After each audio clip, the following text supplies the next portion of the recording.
Residents at a complex of new eco-homes, which was heralded as the most environmentally friendly housing development in the region when it was completed 2 years ago, have received energy bills which are double the national average. The 45 homes, commissioned by Bradford Council, constructed by the firm Lovell, and managed by Yorkshire Housing, cost £5.6 million of public money, funded by Bradford Council and the Homes and Communities Agency.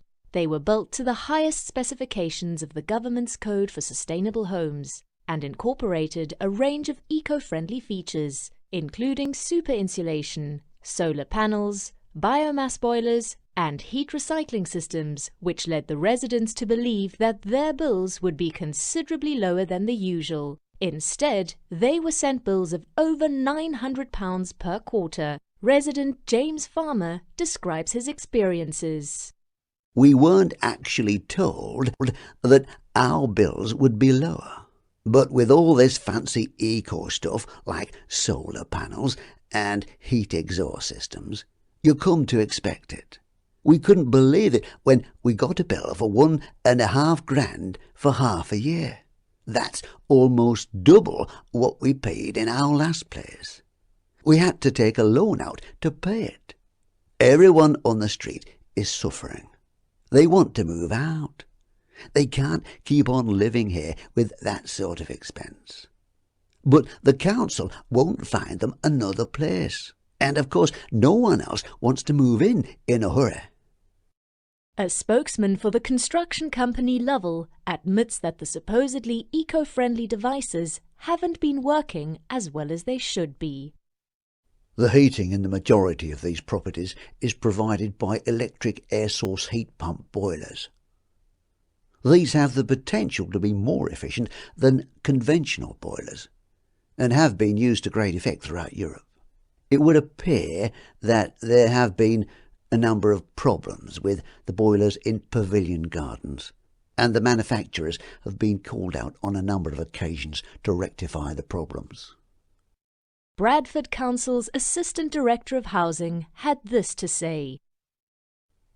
We appreciate that residents of Pavilion Gardens are experiencing problems with energy usage and billing.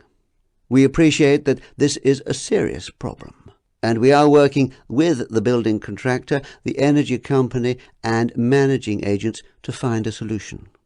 We are confident that we will be able to resolve these issues, and want to reassure residents that we will reimburse them for any costs over and above the standard charge for their household.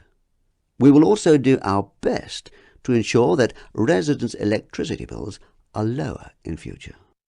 The news comes at a time when governments are pledging to pump more money into constructing homes that cut energy use. But critics argue that the government's standing is short-sighted. The editor-in-chief of the online architectural magazine Build It had this to say. It's all very well the government pouring more money into eco-homes, but the problem is that they're basing the whole success of these schemes on a point system, whereby the houses are accredited on how low their carbon footprint is. There's no attempt to qualify whether these are the types of places where people want to live, or whether the technology used in them can be understood or used effectively by the homeowners. And, in my opinion, we're going to see more and more stories like this one as more shoddy eco-homes are shoved together by building companies rather than designed effectively by real architects.